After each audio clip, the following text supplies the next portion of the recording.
So there's one thing people often misunderstand about narcissists. They don't freak out because you left. They freak out because you've figured them out.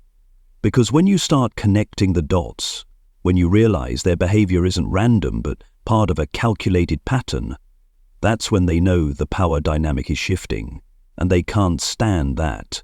Maybe you used to stay quiet, step back, forgive, hoping they would change, but now it's different. Now you don't react, you observe. You understand. And you're no longer easy to pull back in. That's what triggers them the most. They'll switch from manipulation to projection, from playing the victim to blaming you. And if that doesn't work, they'll go after your reputation, your relationships, even your finances or children, anything to throw you off balance. In this video, I'll break down the 5 most common tactics narcissists use when they realize you've woken up to the truth. But more importantly, I'll show you how to respond, not by defending yourself or fighting back, but by understanding the deeper connection between their behavior and your own unresolved past. Stay until the end, and don't forget to hit that subscribe button if you're on the journey of healing from a toxic relationship. What you're about to hear might completely change how you view everything that's happened. Tactic 1: Trauma creation. When a narcissist realizes you've figured them out, they don't retreat. They don't apologize. Instead, they attack, not with fists, but with calculated emotional trauma. They know that if they hurt you, you'll react. If they confuse you, you'll cling to them, looking for clarity. If they break you, you'll question what you did wrong. And in that moment, you're back in their game, the very game you thought you had escaped. A traumatized person talks more, argues more, seeks answers, and that's exactly what the narcissist needs. They thrive off your emotional energy. Every tear, every late-night message, every plea for understanding is fuel for their ego. They create chaos, then shift suddenly to kindness, leaving you unbalanced. They make you believe that the chaos is intensity and the abuse is passion. It's an emotional addiction, and you don't even realize you're hooked until you're in too deep. And here's the truth. It works so well because you're not just reacting to them, you're reacting to wounds from your childhood. The abandoned child in you, the one who had to fight to be seen, is the one showing up every time the narcissist pushes your buttons. You're not fighting to keep them, you're fighting to keep the fantasy of the one who won't leave you. But that fantasy is the weapon they use to control you. And remember, there is no argument with a narcissist that you can win, because they don't play fair. While you seek resolution, they seek control. While you look for peace, they gather more ammunition. They manipulate with sweetness and cruelty. A hug after a cruel insult, a loving text in the middle of the silent treatment. This is trauma bonding, emotional attachment built on cycles of pain and reward, and it's one of the most addictive psychological dynamics. If you find yourself missing the person who hurt you, trying to understand why they did it or feeling guilty for pulling away, know this: you're not weak. You're responding from an old script, one written in your childhood when you had to fight for love. Healing begins the moment you stop and ask yourself, am I trying to earn love from this person, or am I trying to heal the child inside me who never felt loved the right way? When you realize that truth doesn't need debate and real love doesn't grow from pain, that's when you step out of their grip. And the thing narcissists fear the most, someone who no longer needs to react. Tactic 2: Manipulation and devaluation. After they traumatize you to trigger a reaction, the next step is controlling how you think and feel, piece by piece. And the most effective method, make you believe you are the problem. Narcissists don't want you clear-headed. They want you doubting yourself. They want you confused, second-guessing, constantly wondering if everything is your fault. And that's when they begin subtle, calculated manipulation designed to chip away at your self-worth. They'll tell you you're too sensitive, too controlling, too negative, or never satisfied. But in reality, they're the ones creating the chaos, and they know it. But if you believe you're the problem, they never have to take responsibility. They'll say things like, "I'm just saying this because I care. You always assume the worst. Has anyone else ever complained about me like you do?" That's gaslighting, making you question your reality. And when you start doubting what you feel, you lose the one thing that protects you, your belief in your own truth. At the same time, they'll devalue you through subtle comparisons. They might bring up an ex, suggest you're lucky to have them, or act as if they're merely putting up with you. One day they're distant, the next they're sweet. It's designed to make you fight for their affection, even though it's never truly given. If you ask, "Why are you acting like this?" they'll say, "Because you changed," or worse, "Because you made me feel this way, and now all the emotional dysfunction is placed squarely on your shoulders." They don't have to change, they just need you to believe that if you did, everything would be fine. But things never get better, because that's not their goal.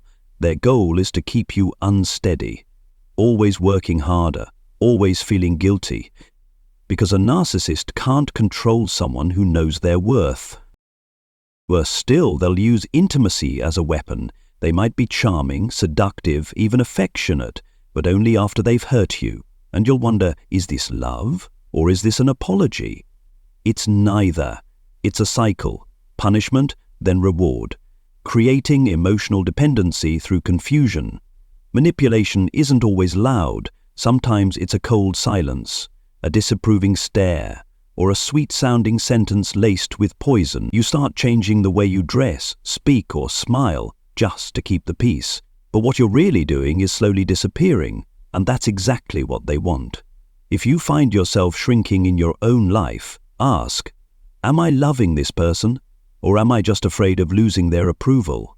When someone makes you apologize for things you didn't do, or feel guilty for emotions that make perfect sense, that's not love, that's manipulation, that's devaluation, and you deserve more than that. Tactic 3. Projection and playing the victim. One of the narcissist's most classic tactics is reversing roles. When they realize you're waking up and seeing through the lies, they don't back down. They rebuild reality, placing themselves as the victim and you as the villain. They cheat, but accuse you of being unfaithful. They insult you, but claim you're the one being disrespectful. They lose control, but say you're the emotionally unstable one. This is called projection, a defense mechanism where narcissists dump their own behaviors, flaws, and emotions onto you. And worse, they do it so convincingly that you start to wonder. Maybe they're right. They don't just blame you, they weaponize your guilt. When you react to being hurt, they pounce. "See? You're the toxic one. I had to lie. You're impossible to talk to. You made me act this way." Suddenly, you're apologizing for completely normal reactions. You feel guilty for being upset, guilty for setting boundaries, all because you've been conditioned to keep the peace, be the mature one, and carry the emotional load in the relationship. But here's the truth. You're not the problem. You've been trapped in a script the narcissist wrote and cast in a role you never chose. They're also expert victims. They'll tell friends how hard they tried, how cold or critical you were. They'll cry, manipulate, and twist the story, painting you as the difficult one, while they soak up sympathy. Now you are the one scrambling to explain, defend, and restore your image. On a deeper level, you're reacting not just to the present, but to unresolved pain from your past. You're the child who once tried to be good enough to earn love, avoid rejection, and win approval. The narcissist isn't just triggering you now. They're activating the wounds that never healed. But you're not that child anymore. You're an adult now. And adults get to ask questions, set limits, and refuse to carry blame for things they didn't do. If you find yourself constantly justifying, improving, or apologizing just to be loved, pause and ask, Am I being manipulated into playing the villain in a story I didn't write? Truth doesn't need defending. Innocence doesn't feel heavy, and real love never requires you to destroy your own integrity to protect someone else's lies. Tactic 4. Equalizing. When they use your humanity to justify their abuse. When every excuse starts to wear thin, narcissists shift to a more subtle tactic, turning your small mistakes into tools that erase the lines between right and wrong. They know that if they can make you believe you both did wrong, they can evade accountability, so they start pulling out every minor slip-up, every ordinary flaw, anything they can use to balance out the emotional abuse, betrayal, or manipulation they've inflicted. Were you late once? Did you raise your voice out of exhaustion? Did you say something unkind when you were hurting? Perfect. They'll remember all of it.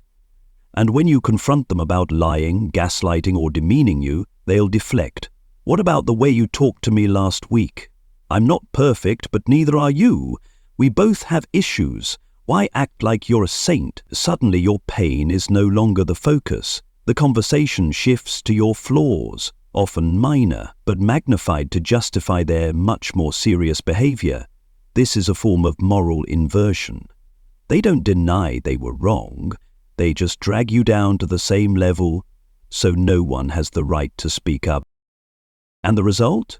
You fall silent, you self-blame, you get disoriented. They do it because they know if you keep believing you're part of the problem, you'll never feel entitled to draw a boundary. You'll work on fixing yourself instead of seeing the power imbalance for what it is. But here's what you need to remember. There's a difference between human mistakes and deliberate harm. Raising your voice in frustration isn't the same as emotional sabotage.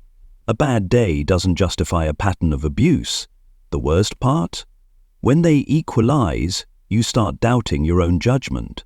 You question whether your anger, sadness, or frustration is valid. You start minimizing what happened to you, all because you weren't perfect. But you don't have to be perfect to deserve respect. You don't need to be flawless to deserve kindness. When someone keeps using your imperfections to excuse their cruelty, you don't need to argue. You just need to remember, your reaction is not an excuse for their calculated mistreatment. Tactic 5. Blackmail and character assassination. There's a line that, once you cross it, the narcissist stops pretending to care. That's when you stop fearing them, stop needing them, and most importantly, stop staying silent. When all other tactics fail, when trauma, manipulation, projection, and false balancing no longer work, the narcissist turns to their most destructive weapon, character assassination. They'll threaten you, they'll lie about you, they'll sabotage your friendships, your career, your reputation, and worse, they'll use your own private words and vulnerabilities against you. They may send fake emails, spread twisted half-truths, forge conversations, manipulate screenshots, turn friends, co-workers, or even your children against you, all because you dared to walk away. Why do they do it? Because a person who is no longer afraid is a threat they can't manage. Narcissists thrive on power, and if they can't get it through love, they'll try to reclaim it through fear. People ask, how can they be so cruel? The truth is, to them, you're no longer a person. You're a threat to the mask they've worked so hard to maintain. And when someone threatens their false image, they will destroy first and justify later. Sadly, sometimes they succeed. They might cost you your job, break up your family, make you question your own identity. But here's what you need to remember. The truth doesn't vanish because a lie is repeated. Your reputation might be temporarily stained, but your integrity, that can't be stolen unless you hand it over. So what do? You stop chasing every false narrative. You stop explaining to people who've already chosen a side.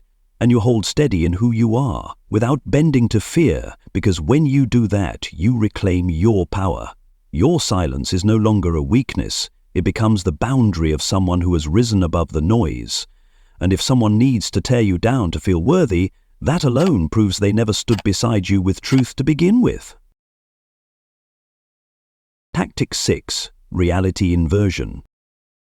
Dr. Ramani de Vassala once said, "When the narcissist knows that you've figured them out, their next move is to make you doubt you ever knew the truth." And that's exactly what happens when they engage in reality inversion, a psychological mind game where the liar becomes the voice of reason and the victim becomes the unstable one. Once you begin to wake up, the narcissist knows their grip is slipping, but instead of walking away, they do something more dangerous. They rewrite the past. They'll say, "I never said that. You're remembering it wrong. You're blowing this out of proportion. You started it. Don't you remember?" This is gaslighting at its most dangerous level, not just vague misdirection, but a calculated, systematic effort to make you doubt your own emotions, memories, and perception. And here's the dangerous part. You might believe them, because when someone you once trusted, someone you loved, looks you in the eye and says, "You're imagining things. You're too sensitive. That's not what happened," you start to second-guess yourself. You ask, "Maybe I did remember wrong. Maybe I did overreact. Maybe I am the problem." And once you start doubting yourself, you lose your defense, because how can you set boundaries when you're not even sure which boundary is real? This tactic is dangerous because it doesn't hit you all at once. It erodes you slowly. You stop trusting your memory. You stop trusting your instincts. Eventually, you stop trusting yourself. The narcissist builds a custom narrative in which they are the caring partner, the misunderstood soul, the patient one, while you are the unstable, reactive, difficult one. And if you object, they say, "It's scary how you can't face reality. I'm trying to help, but you keep living in a fantasy." They frame you as mentally unwell, simply for not accepting their twisted version of the truth. At that point, you're not just isolated from truth, you're isolated from others too, as they convince people around you to believe the story they've created. So how do you escape this? Understand this. Your emotions are valid data. Your intuition is a survival tool. Your memory, while imperfect, is not without reason. When the narcissist tries to invert reality, it means they're desperate, because once you stand firm in your truth, they have nothing left to control. Tactic 7. Fear Backlister. Reconnection with reality. Fear backlister, a part that longs to be loved, the hurt, the manipulation, the blame, the smear campaign. The narcissist plays one final card. They trigger your oldest wound, the fear of being abandoned. They know that deep inside you there's still a part that longs to be loved, a part that fears being alone, a part that still carries the scars from those early years when affection felt conditional and connection meant survival. And they'll go straight for that part, not with threats, but with strategic sweetness. They'll text you like nothing happened. "I miss you." They'll say, "I was wrong, I want to fix this." They'll say the exact words you once prayed to hear, but only after you've let go. This isn't remorse, this is emotional bait. They don't need you to love them again, they just need you to pause, to hesitate, to doubt yourself long enough, so they can pull you right back into the place where they held control over your emotions and your self-worth. This is when they become strategically vulnerable. They'll tell you about their broken childhood, their emptiness, their pain over losing you, all carefully crafted to make you believe you're the only one who ever understood them. And if you're someone who leads with empathy, who has a big heart, you'll feel it. You'll feel the pull. You might think, maybe I should give them one more chance. Maybe they're really changing this time.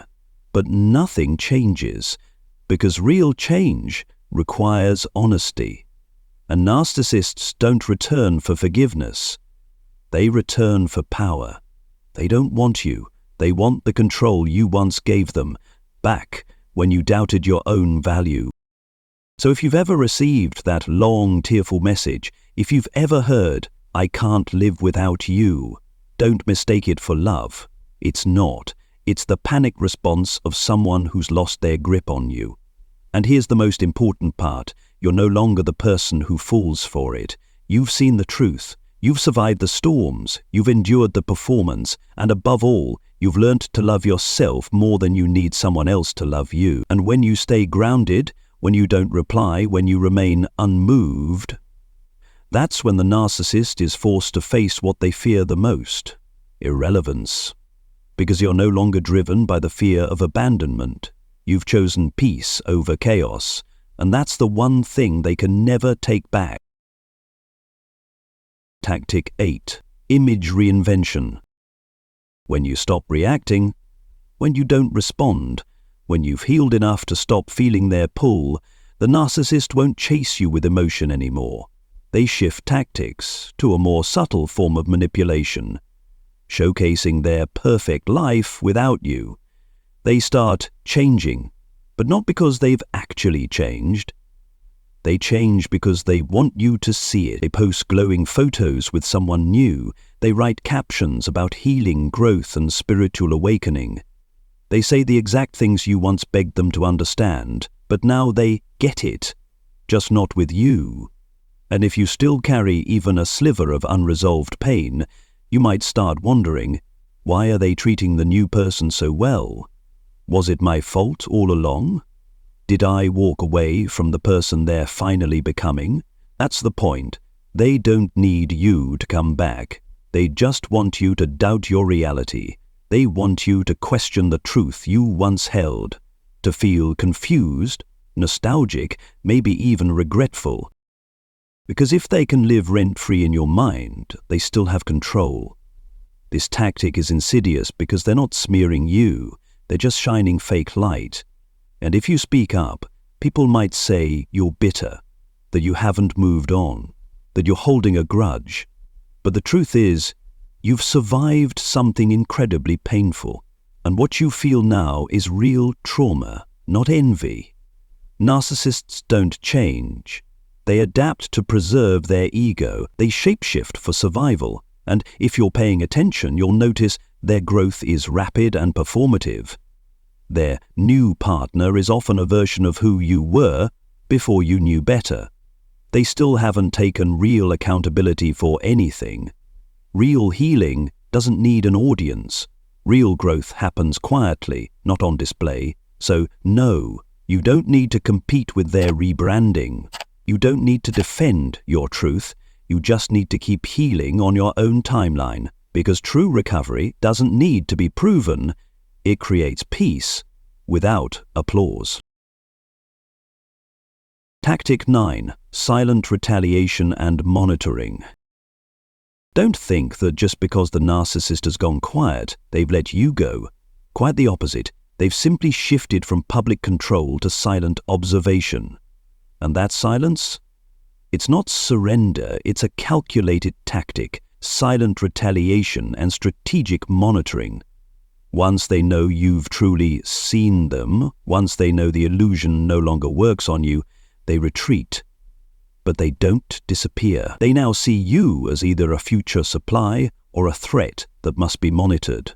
They might watch your social media from fake accounts, ask mutual friends about you casually, or just silently observe your life, never interacting, but always watching. It's not because they miss you, it's because they want to be sure you're still within reach.